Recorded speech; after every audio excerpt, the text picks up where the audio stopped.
to the International Franchise Association's Women's Franchise Committee podcast, Her Success, the Stories of Female Franchise Leaders.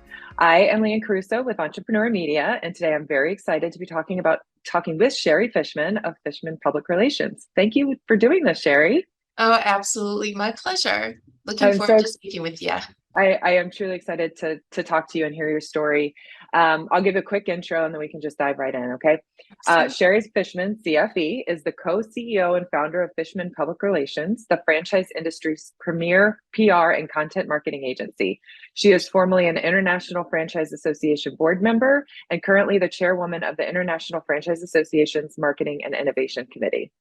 We all know you're very busy. We all see you at all of the events. So I guess, like, from your perspective, just dive right in and tell us your story. Well, I think franchising has been my life. I fell into franchising. I'm a really lucky person. My first job out of college was with an agency that was one of the first that specialized in franchise PR back in the day. And I never looked back. I believe my whole self in the whole model of franchising, in helping entrepreneurs succeed and thrive. And it has just been my life and my work. And I have to say that believing in franchising and the franchise model and the people, some of my very favorite people in the whole world, my best friends in the world, come from the franchise world. My whole life, I think the influence that I've had in franchising has been contagious to my family. Even my husband, who is my partner in life and my partner in work, left a family business to come and work with me. And then both children are in the business. One actually in the business, Zach, and Jake, who is in franchising, working for Eulerity. So it is a huge compliment to franchising that my loves are in this passionate world that we live in, and I'm very excited to just talk about why I took the leap, why I decided to leave the agency. And then that's my world. That was my life. Right out of college, I got into this job and I got it through networking, and then decided to leave and take that leap. Yeah. So you just celebrated 31 years at Fishman PR. And prior to this, we were just talking and you said you remember that day very specifically. So can you tell us about that? So it was a very long time ago, obviously. I decided that I didn't want to work for anybody else, which in this world right now, if we talk about recruiting later, I'm sure we will. It happened, but it happened after 7 years. I decided I think I could do this. And it was a fight between my dad and my uncle, who said, because they wanted to back me, they knew I could do it better. And the person that I work from, I learned so much from, but I knew I wanted to do it better and do it my way. And I had great relationships with clients. And back then it was Fred DeLuca was like a good friend, and I really helped put him on the map, and I was so excited about it. And I took my dad's offer to help me. And that day I packed up my Rolodex, which is so scary. I still have it in my drawer just for historic reasons. And that's great. Said goodbye, gave back my company car, and, left within about 2 hours after 7.5 years of working for him.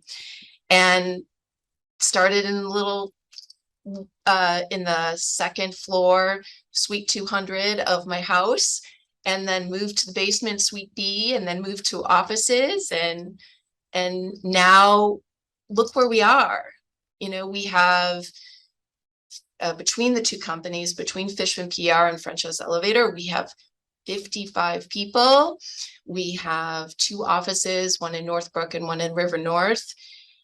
We have our agency in Toronto, which I just got back from a day trip yesterday for our Fishman Canada trip. We have our Rev PR that we went to visit them actually in May, which is our British agency. So it's just like kind of I can't even believe it when I think about it. All the lives that we've changed through clients, and think about all of the lives we've changed, all the staff members, all the great people. Uh, it it is it's so very exciting. I feel good about what we do. I really do. That's great. And after 31 years, that you're still going strong and continue to grow and continue to expand. It's a true testament to your business model and your commitment to the industry and to your own business. So I love that. So when you started by yourself. Did anybody else? How long did it take for you to bring someone else on? So from the get-go, I was alone, and I used to use, believe it or not, I was using Brad as my editor.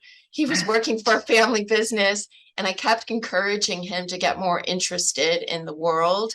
And of course, he knew about it from, we had just been married a year, and I encouraged him, got him interested. And on our 6-month anniversary of marriage, like the 6 months, like it was on that, actually it was our first anniversary that we decided that that we'd start in business together. And so that was, so it was only 6 months into the business that I had a partner, and he learned the business from me, and we grew it together. I was more, and still am, the strategist and the detail person. He is the developer, the business developer, the relationship guy, the guy that hosts all the parties. Everyone wants to be him, but and the one that spoke all over the world on franchising PR. So, but we know what we each other like, as far as the lanes that we drive in, and thrive in. Mm-hmm. It's very impressive. Not many people can work with their spouses, let alone their whole families. Yeah. So now you have Zach, like you mentioned, he's working for you as well. Yeah. And how big is the company? You said 55 plus? So there's, between the two companies, there are about 55 employees. So I'd say close to about 40, almost 45 at Fishman. Yeah. And so, what I'm so proud of at Fishman is our senior leadership staff, which is just incredible. The talent that we have, of course, led by our president, Deb Vilches, who's been with us for 23 years. The loyalty that we have with our senior staff is incredible, and we are so grateful and blessed for that.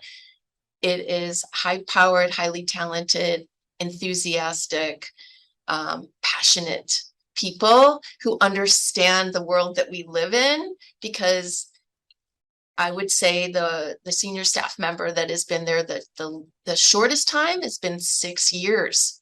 So Wow. you go from 6 to 23. We have our COO's been here for almost 15 years.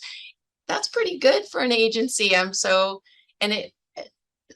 They must like us, and they like our clients. So yeah, and they like franchising, which is right.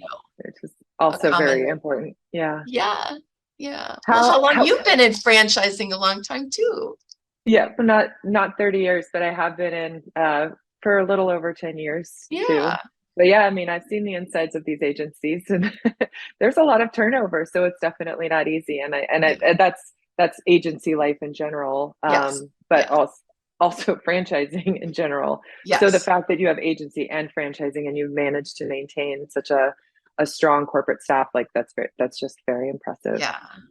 So what kind of challenges did you face along the way? I mean, I know we could talk COVID and how the business model changed, but I'm sure in 31 years you've faced challenges or different hiccups or hurdles that kind of taught you or you had to evolve. Or well, I think it's there's always been growing pains along the way. It's how do we find the right talent that's going to get us through this big spurt in new business, and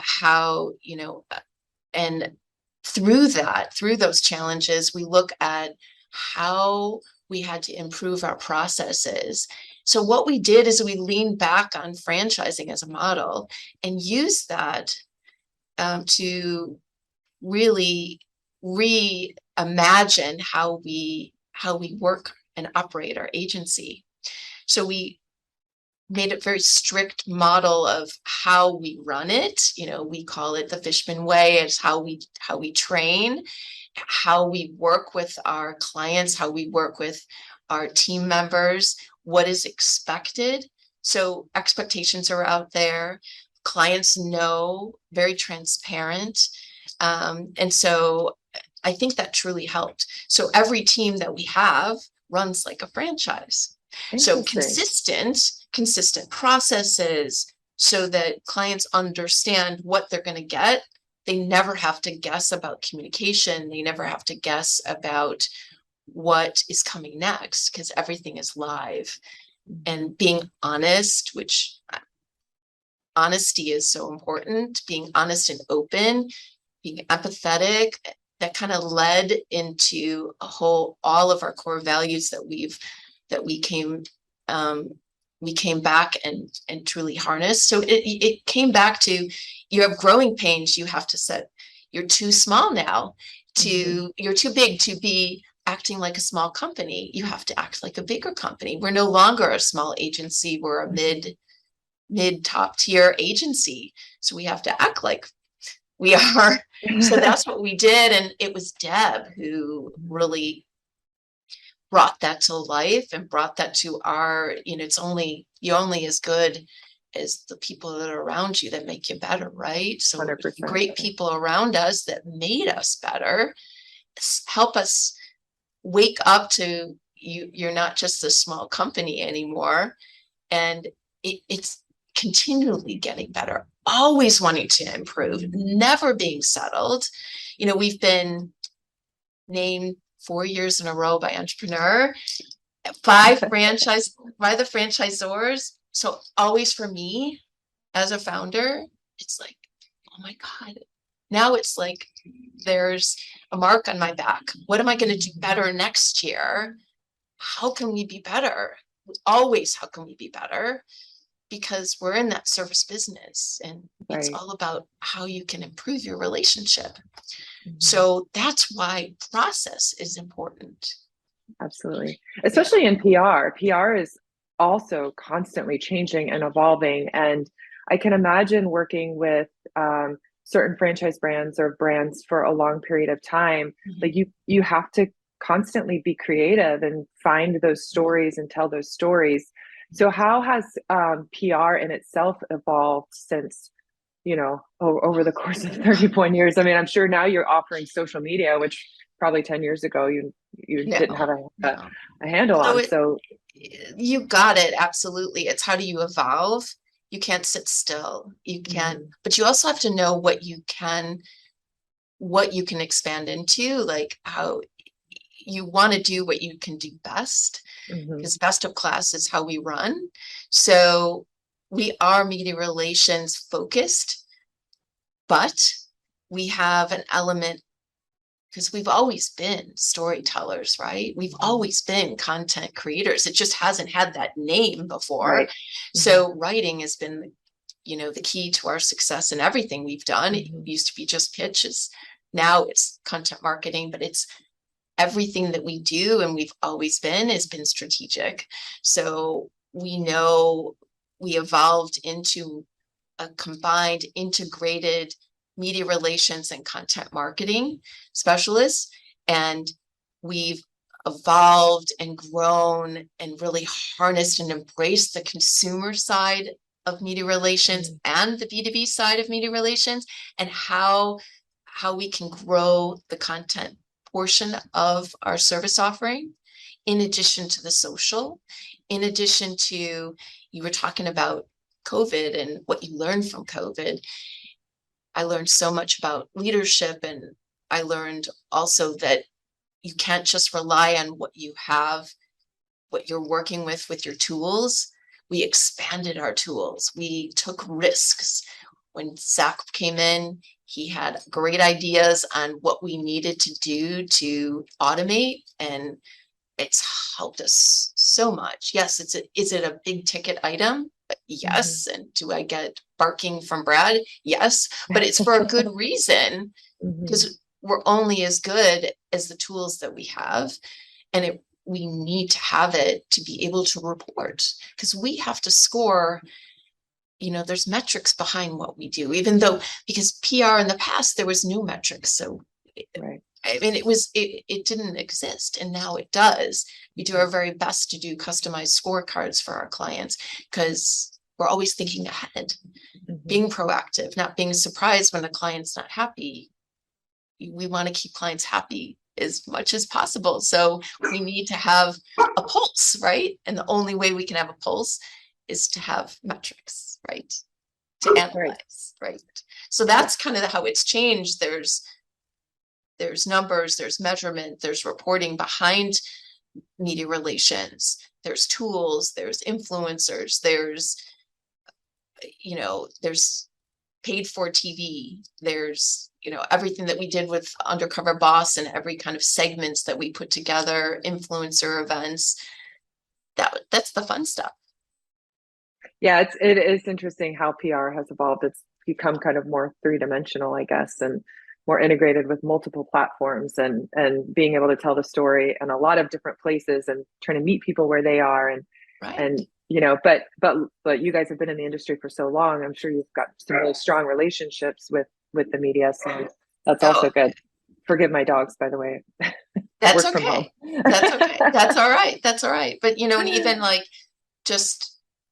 and even podcasts are so important in our life too, because I mean, of course, Zach is very into that, and has brought that really that passion to us.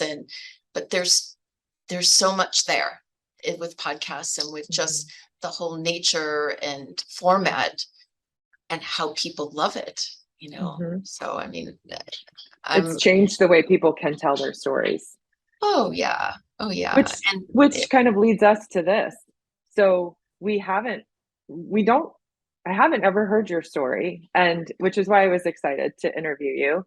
And we have never had a video call like this, to have this opportunity. I think COVID has changed the way we communicate. I've worked from home since 2009, so I've always been on the one on the conference call that's like, can't tell what's happening in the room and can't see facial expressions and stuff. So I love Zoom calls finally, and I think it's given us an opportunity to connect with more people. Yeah. But you do a lot. You do a lot of work with the marketing committee and with the IFA, and but you kind of touched on this in our pre-conversation. But why haven't we heard your story? Oh well, I have to go back to, there's always someone behind the scenes, and I had a very good role model of that. And my mom, very bright woman, but didn't always speak up, but you knew that she was the one doing the work. That's always been me, in a jokingly way. I'm Brad Fishman's wife, I'm the co-founder with him. But I'm so proud. I said, if you think of my favorite title, of course, it's being Brad Fishman's wife and being Zach and Jake's mom, So it's like I'm so fully happy to be behind the scenes. But I have to say that I absolutely love, and a passion. I love being part of the IFA. I have my story, which you probably don't know. I have been integral part, in working behind the scenes at the IFA. I did pro bono work when I was in my 20s, when I worked for my boss. I went all around. When I first got inducted at the IFA as a board of director, I told the story to John Reynolds, who's the former, he was part of the foundation forever, right? When he retired. And I told the story of how I used to go with the chairman all over the country when they had their shows. and I would do their PR tours in each city pro bono. So I got to meet all of these amazing chairmen from back in the day.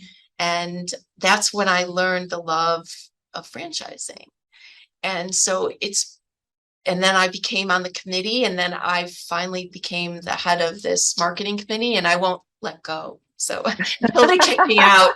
Yeah. Charlie hasn't kicked me out yet. So, I've been, because Well, tell us what the marketing committee does.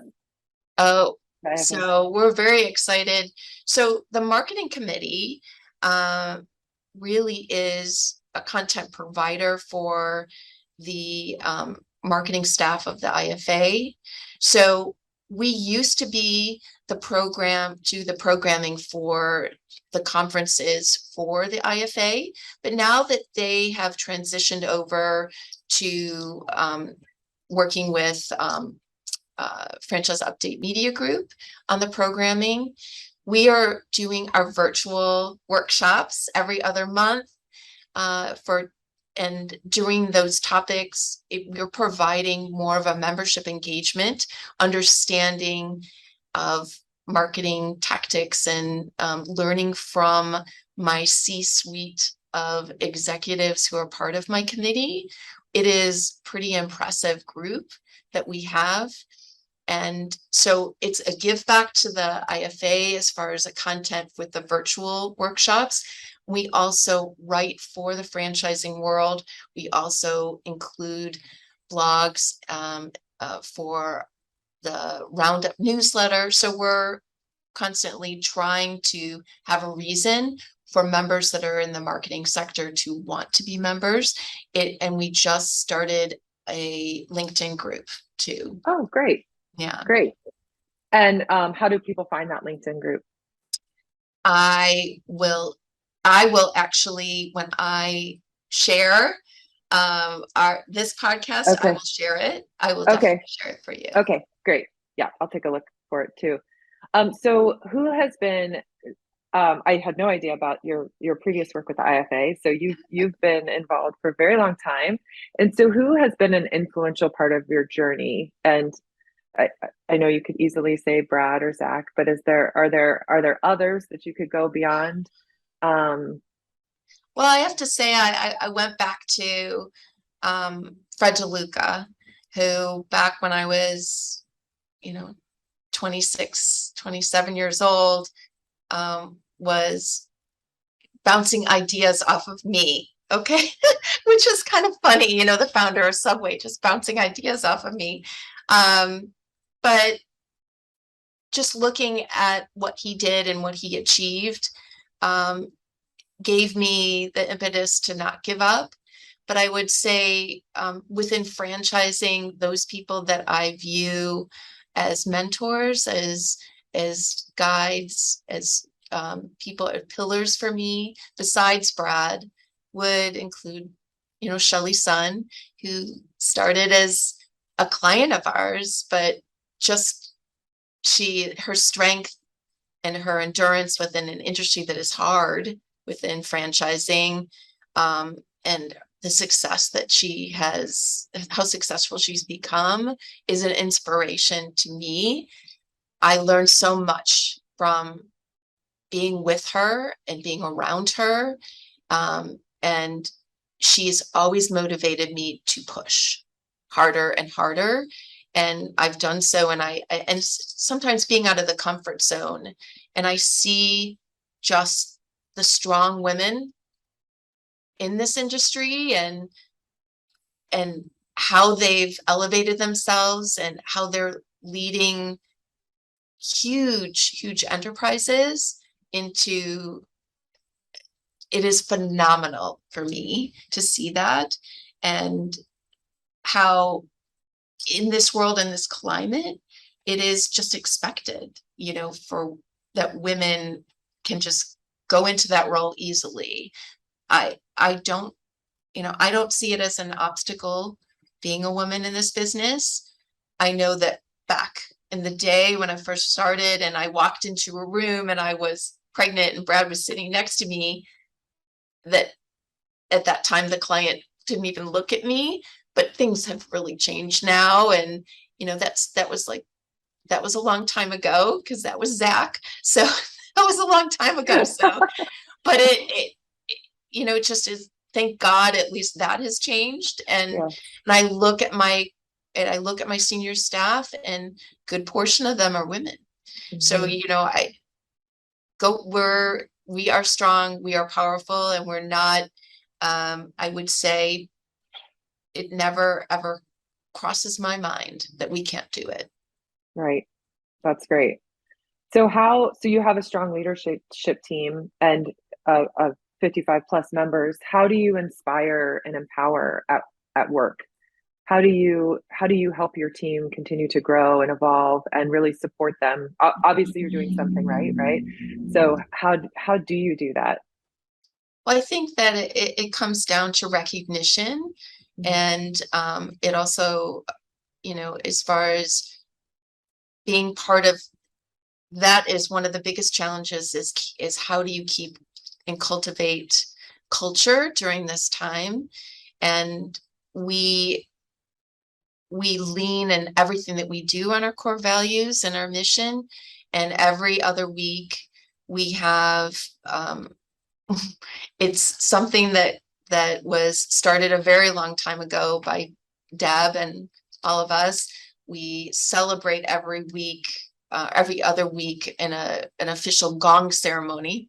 Oh, And fun. that actual gong is actually rung at the end of the ceremony.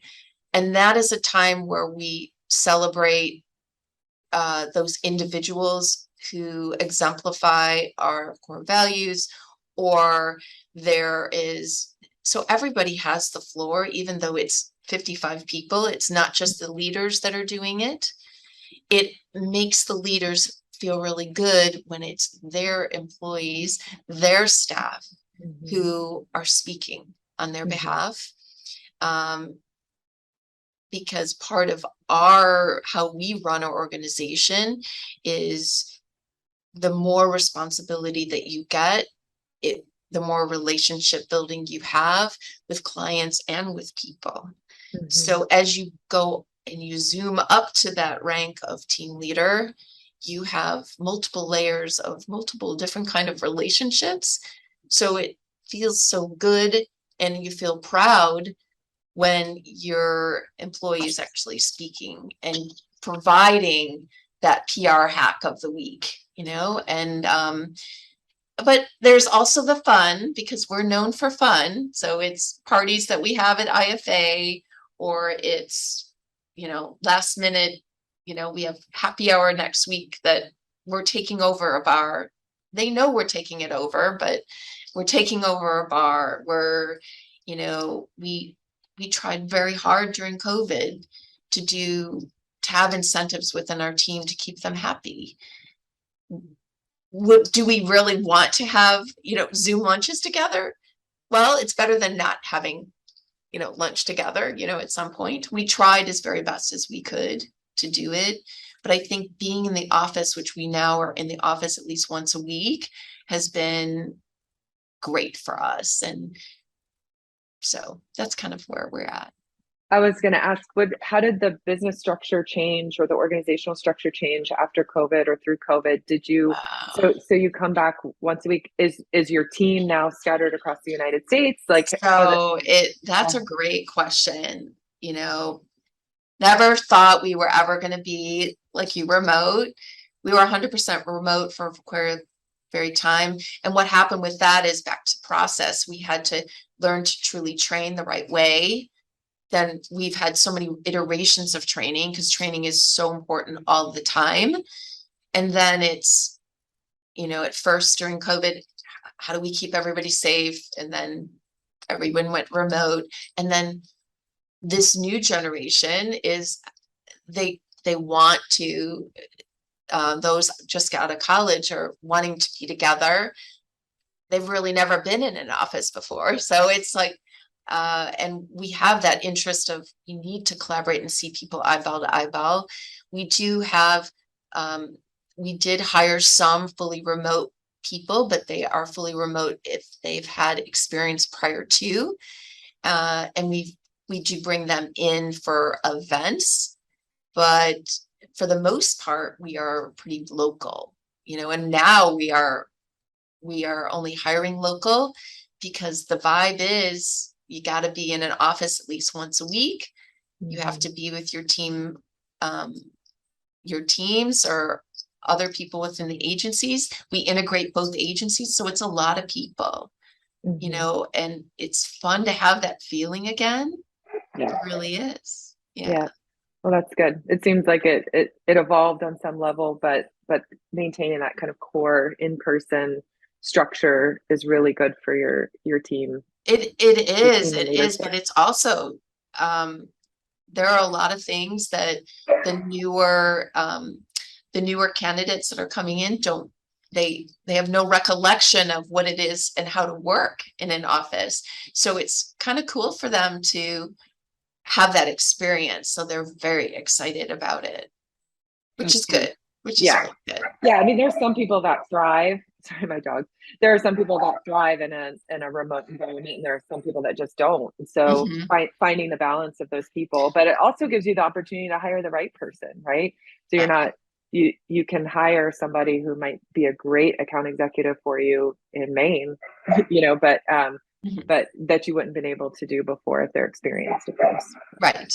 Opens up the talent pool. Oh, it did. And that was an awesome experience hiring some seasoned professionals during COVID that we grabbed and are so excited that we were able to hire. And our team was so happy to have them on staff. We're really blessed with them. Absolutely. That's great. Well, we're coming close on time. So I have one question for you. If you could tell yourself one thing, we'll go 31 years ago when you decided to quit your job and start your own company. What would you tell yourself?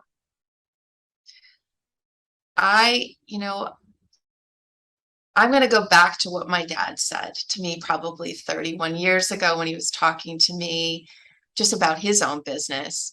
As a litigator, he left a big agency, and then he went on his own. And he always said, in your lowest moment where you think that nothing is going to come about, take that high road, because tomorrow is going to bring success for you. And it always has worked for me. I might have a bad day, but the next day is remarkable. It made up for every bad day I could have ever had, tenfold. And so always believing in yourself.